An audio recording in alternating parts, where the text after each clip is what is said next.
Order, order. We're back in public session. Mr. Wright. Secretary, could I just raise with you to place on the record this issue about designated bodies on the face of the bill? I think the idea of getting them to review whether they need to be able to access communications data is excellent, but I understand a number of them haven't replied to the consultation, which perhaps demonstrates that they don't need communications data, or perhaps they're not very good at communicating. In terms of what's on the face of the bill, if it's going to take some time for the government to put this bill together after this pre-legislative process, do you think it's going to be reasonable to actually specify on the face of the bill the bodies that you want to have access to communications data? Well, I think it is. Obviously, we need to specify certain bodies, those bodies that are going to have most access to it.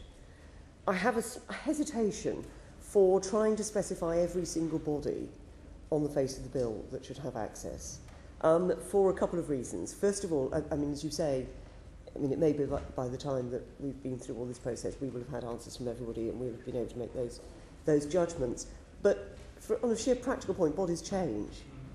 You know, they change their name, they change their structures, they change their purposes, there are amalgamations and so forth. And I think if you're too prescriptive, you just end up with a situation where the legislation has hampered you and hamstrung you in a way that it was never intended to. So there's a practical issue there, I think. And I think the process of actually saying that there should be a consideration of anybody that can be added to the bill, who can be added to the list of those that have these powers, and going through that process rather than just a sort of having a, well, we'll put everybody on the face of the bill. I think there's a value to that process as well. Home Secretary, on that point, would you accept that even if you whittle down the public bodies from 600 to 400 to 300, it still could cause public concern? On the one hand, there may be this misconception the government can tap into all my data and is going to collect massive amounts. And then on the other, it's not just the security service and the police and the FSA, there's 400, 500, 600 other bodies who could access it. And therefore, I think you seem to be edging closer to say, let's on the face of the bill have the current big four, maybe the FSA, ACBA, a few of the big important national bodies dealing with crime, national security, terrorism, children and so on, and then make all the rest go through extra additional hoops, very much stricter than you have at the moment, to make them justify access to even more limited data. Would that be fair to say you would be mindful to think of that? Well, I think what I'm mindful of is a process, yes, where there is a second stage for those bodies, which is a consideration by Parliament as to whether they should be added, as to whether they should be put onto the list of authorities that can have access. And then there's a proper, an extra scrutiny for those bodies as to whether it is appropriate. And I think one of the justifiably actually concerns that people have had has been the long list of bodies that currently exists, and people questioning why some of these organisations should have access to this sort of data. Now, for some of them, obviously, we wouldn't be talking about them having access to certain types of data. It might be more restricted, but I think that there is a necessity in order to show that people can have confidence that these are bodies that are appropriate to have access, that there's a separate process for them, an extra rung in the ladder that they have to get up. Thank you. I think that's very helpful, Home Secretary. Mr. Mosley. Before the break, you said you had an aversion to creating new central bodies. However, the bill does allow you to create a new central body to manage the filter. Have you given any consideration since the publication of the draft bill where that filter would reside? Would it be in the Home Office? Would it be an independent body or somewhere else? This is a matter that I think we're still giving some consideration to. There are obviously a number of arguments on either side of this. I think the filter is an important function to have. I think it does enable, in that very completely unseen way, the information to be whittled down to what it is absolutely necessary for the law enforcement agencies to have. And I think that's a benefit in terms of the process. Where that resides and who oversees it, I think is something we're still working on. Obviously, as we develop those ideas, we'd be happy to share them, but we're still looking at the pros and cons, because there are, as I'm sure every member of this committee can see, there are advantages and disadvantages on all of these. Home Secretary, Lord Foulkes. Secretary, if I may, I'd like to ask you about the ECHR and its application to this bill. Very long and helpful memorandum is provided attached to the bill. It's obvious that whatever else one may think about the scope of Article 8, and it's could be controversial, it's plainly engaged by the provisions of this bill, involving as it does potentially an invasion of people's private lives. One of the justifications for it, given in the memorandum, is that the Information Commissioner and the Interception Communications Commissioner will have new powers of oversight as regards the exercise and performance of the powers and duties conferred and imposed by the bill.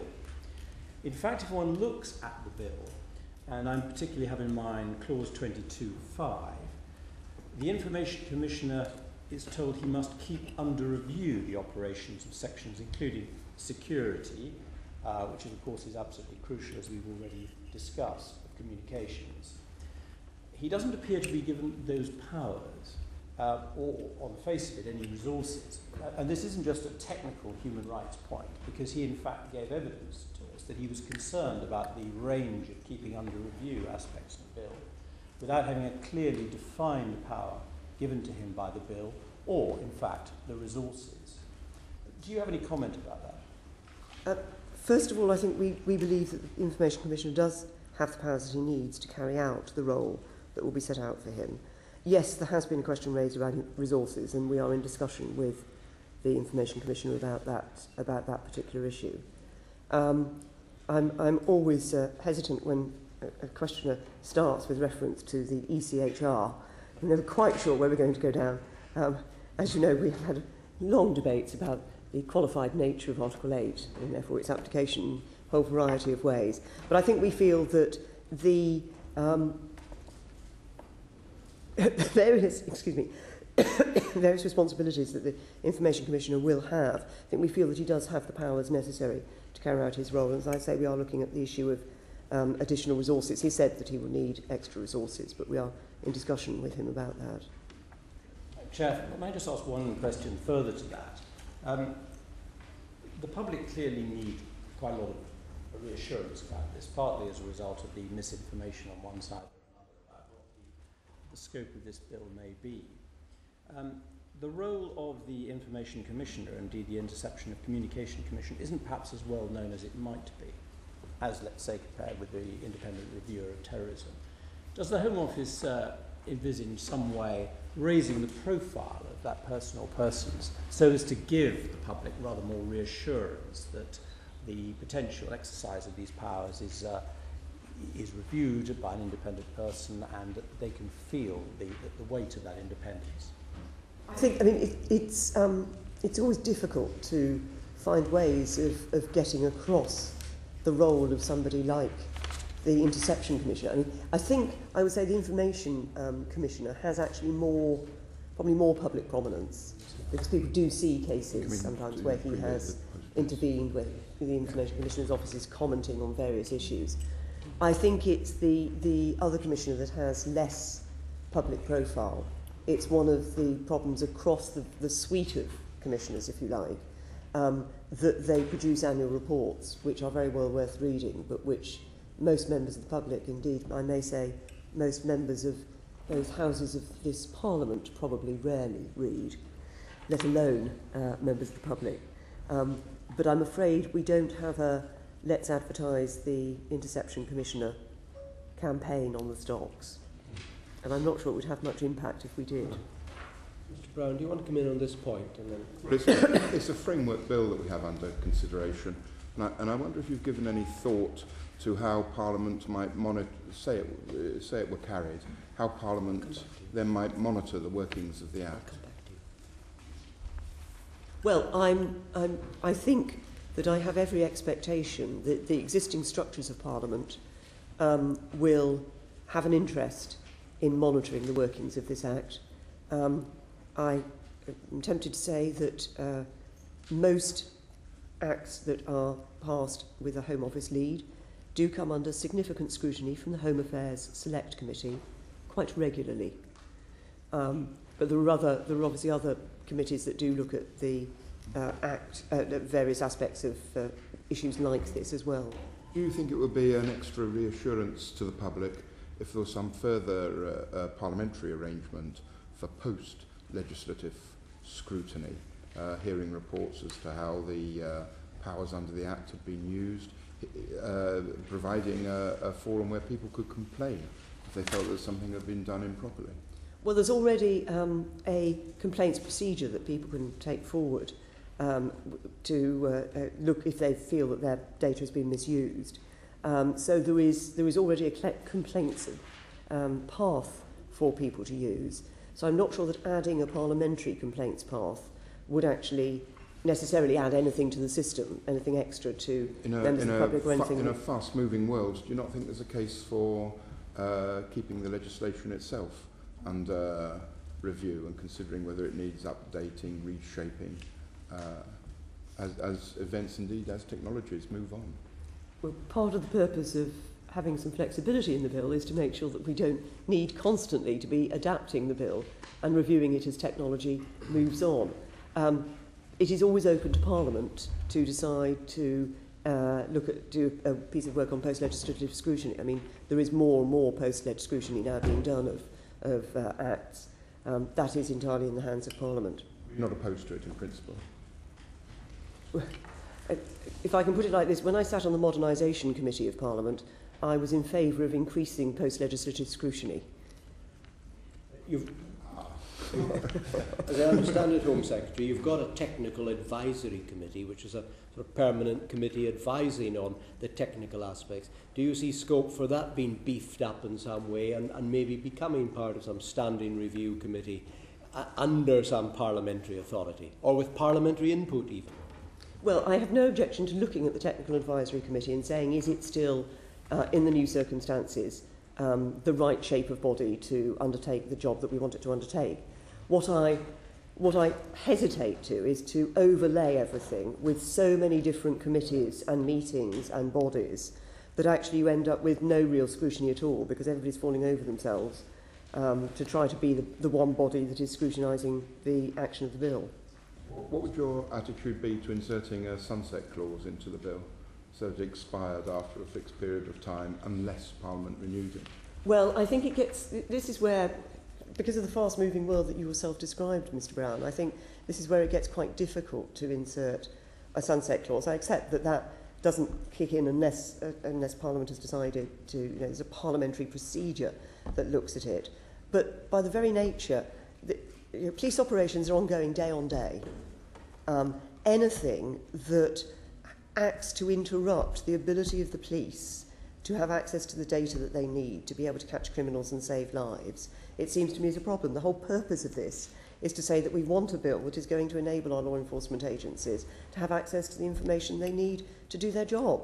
And trying to overlay that with lots of scrutiny and boards and interruptions and so forth, I think can just get in the way of what is, I believe, a very appropriate purpose, which is that we want our police and law enforcement agencies and others to be able to do the job of protecting the public. Chairman, I know we have to be very careful with the time, but is now an appropriate moment to ask about costs? I'd like to ask Baroness Cohen and then Can come back to you. I should be a very This is a branch of Mr. Brown's questions. The other answer to all of this is to improve the independent supervision. One of the exciting things the Information Commissioner produced was an overlay of the various surveillance commissioners, which is absolutely dazzling. I had no idea, as you suggest. And I also suspect that no member of the general public would know where to start. Would it be appropriate to suggest that the Home Office could consider decomplicating this structure? And does it lie with you to do so? Well, we did look at decomplicating the structure. In the consultation paper we put out on the Justice and Security Bill last year, we suggested, in fact, an amalgamation of commissioners to have a sort of super commissioner, Inspectorate General, I think, or some such title. But it was actually rejected. It did not meet with any support publicly, any high degree of support publicly or elsewhere, and so we chose not to go ahead with it. At this point, Mr Brown, then you can ask about costs. Thank you very much, Chair. How have you satisfied yourself that the costs associated with the measure represent value for money? And specifically, can you say how you've accounted for inflation in the overall budget? Well, we have. I'm confident in the work that has been done so far on costs, but we are refining that, and we recognise that we can't just stand still on this. We are going back and obviously talking to providers and others about the costs, and to make sure that we actually, when we come to a bill, we're able to give as good an approach as possible in relation to. And inflation? I believe inflation has been taken into account, but we are making sure that in the refinement that we take every single aspect that we need to take into account. I'm sure that's been done in the first place, but we're going back and having another look at it. Parliament will have something in front of it before... There'll be a proper impact assessment which will set all of this out, yes. On costs, Home Secretary, I think nearly all the internet service providers who talk to us were sceptical about the 1.8 billion cost. They all expect that to escalate, and not only because no government has ever brought any computer technology project in on budget. But looking at the other side of the coin, the estimated savings were up to 6 billion, and about 3 billion of that could have been on lives saved. Now, when we spoke to your officials, they said it wasn't just a Home Office costing of 1.7 million per life. It was following a Treasury model or a Department of Health model or a police model. I find those savings a bit fanciful. I can understand why the cost is paid by the taxpayer, the Chancellor, the government, but I don't understand how the government gets the benefit of 3 billion savings if I'm not killed. Or 1.7 million savings on average if I'm not killed. The contrary. So all I'm saying, Home Secretary, I think those cost-saving ones are fanciful. Can you elucidate today, or...? Yes, I mean, I'm very happy to send something into you that will go into more detail. But I think the point is there is an overall, I suppose there's an overall cost to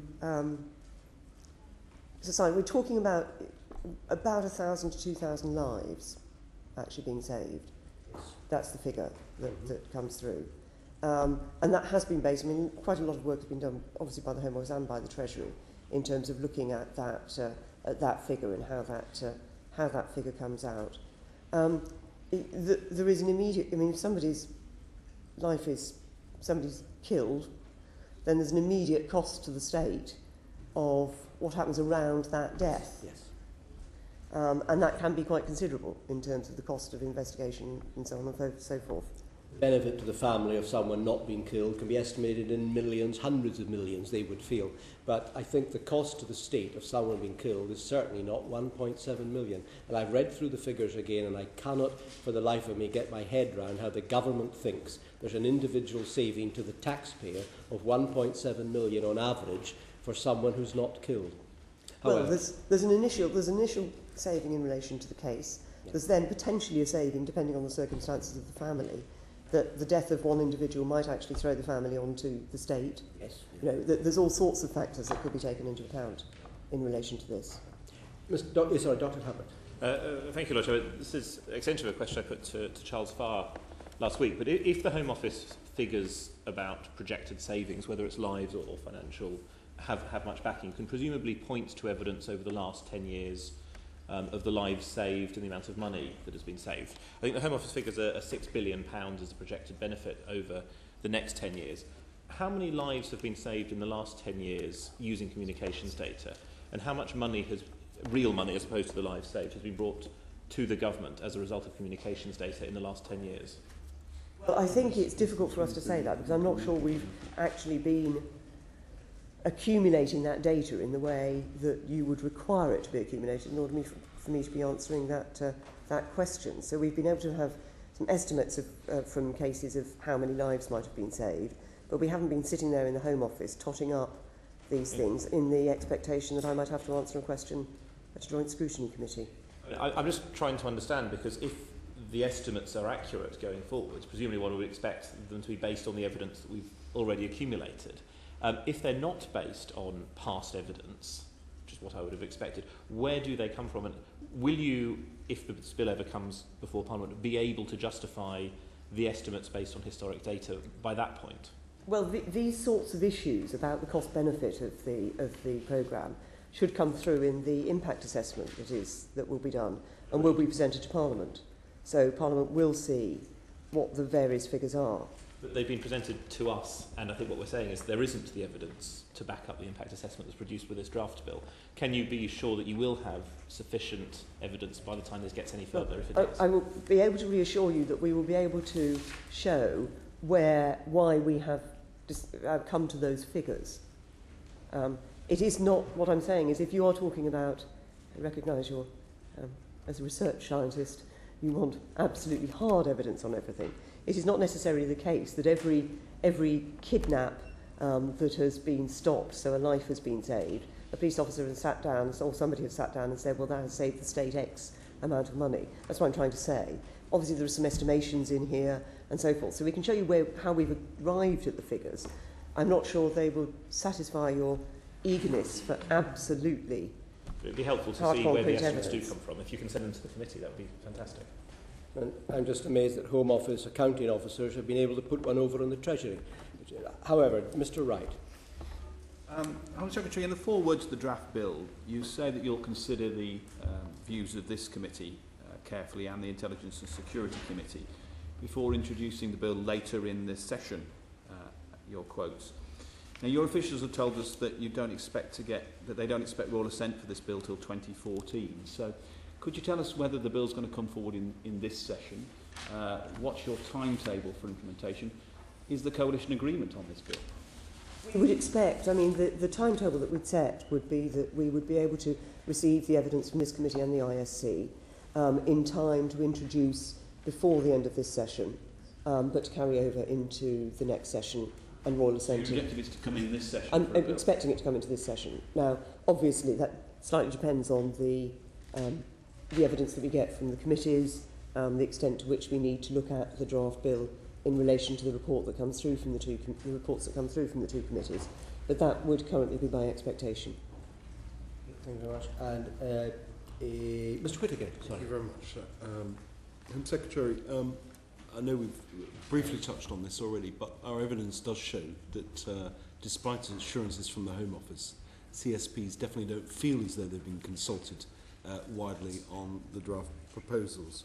Do you believe, going forward then, any change from the draft bill will be, an opportunity will be taken to consult with not only CSPs but perhaps civil liberty people as well? As I indicated earlier, we have discussed with a range of people this bill, and we have been talking to CSPs about the nature of CD, about what we need to do, and obviously more latterly about the specifics that have been in the bill. We will indeed continue to do so. We want to work cooperatively with the CSPs, so it is not in the Home Office's interest not to talk to them, and we will continue to talk to them. And obviously, as we get closer to actually introducing a bill, and then through the discussions on that, we will be able to talk to them in more detail. Thank you very much. Mr Ellis. Thank you, Home Secretary. I just wanted to, if I may, just come to the nub of some of the issues, because I see the time is passing. But would you agree in a nutshell that this is a bill that has been subject to some grossly inaccurate reporting? The measures that are proposed in this draft bill have not been very accurately transposed in the media. Various names have been ascribed to it which imply, for example, intrusions that the bill does not include. But would you agree, in a nutshell, that this is a bill that, if enacted by Parliament and given royal assent, will catch criminals and save lives? And can you give some reassurance that the police that we've heard from, that no doubt the senior officers you've heard from about this, are convinced that this is the case? I think you just have to say yes, Home Secretary. But we've got a couple of minutes to elaborate. In a nutshell. Very happy to say. I'm very happy to say yes. I think there has been misreporting. I think there has been misunderstanding from the public. And there have been lots of references from members of the committee to the public having concerns about this. I think actually the vast majority of the public want the law enforcement agencies, they want the police to be able to do exactly as Mr Ellis has said, which is catch criminals and save lives. The first duty of the government is about protecting the public. And that's why I think this bill is so important. And I think you will have heard of its operational importance yesterday from Sir Peter Farhi and others. Lord Strasburger, Secretary, is it the case that one or more of the senior Home Office officials who are trying to drive this bill through Parliament are employees or former employees of the security agencies? We never comment on that. If it were the case, how appropriate would it be for them to be based inside the Home Office, promoting the security agency's agenda, impressing for massive increases in state surveillance of citizens, and which significantly changes the contract between the state and its citizens? Well, and as I say, I do not make any comment about individuals in relation to the security service or any of the other security and intelligence agencies. It would not be appropriate for me to do so. Everybody who is working on this bill is working on this bill because this government believes that it is important that the police and the other agencies are able to continue to have the powers that they have today in a new technological environment to do, as we have discussed earlier, which is to save lives. And I understand that the police estimate they get 30,000 urgent requests for communications data per year, and they estimate that they save lives in 25 to 40% of those cases. I think that matters to the public. Home Secretary, as we come to the conclusion of our session with you, I think the committee would conclude that there seemed to be some considerable movement from your officials between their last evidence session and the first one. As one of our colleagues commented, they'd read the body of evidence and they seemed to be willing to be more flexible in how the bill was drafted. And in some of the, as you have been today, and in some of the outside organisations, the public authorities who may be attached to the bill and so on. Depending on the conclusions of the two committees looking at this bill, Sir Malcolm's and this one, are you willing to accept that you may have to do quite a bit of rewriting of the current draft bill in order to achieve the aim? I think what I would say to that, Lord Blencathra, is that I'm not able to say how much rewriting we would look at for the bill until I've seen the reports of the two committees. But I hope you will have seen from what has been said today, what I've said today, and indeed what officials have said recently, that we recognise that there are some areas in particular where the interpretation of what has been drafted so far is not what we intended, and therefore we need to look at these areas. I think the committee would find those remarks very helpful. And perhaps some of the misconceptions we've had have been because the Home Office initially gave the impression they wanted far too much material. And as we narrow down what it seems the police and the security service want, and indeed what you want, all of us may be better able to reassure the public. Home Secretary, my very final point is this. It is Halloween, and on the day of Halloween, a Home Secretary who is suffering from heavy cold or possibly flu is allowed to put honey and hot water in our large malt whisky, which I strongly recommend you have tonight. We are very grateful to you for coming. We're grateful that you have managed to endure, despite your heavy cold, over 90 minutes of questioning. We're grateful for the information we received from you. We'll get one or two other things in writing, and we do firmly intend to continue working as hard as we have done over the last few months and over the recess. I want to put on the record that when the Commons was here, Lords came back as well, so we could have meetings.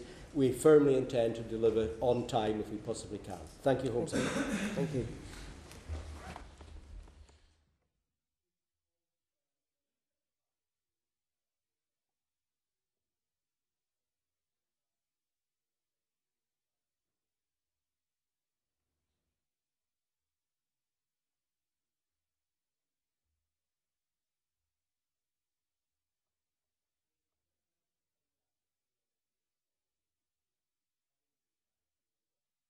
Committee Room 3, Sound.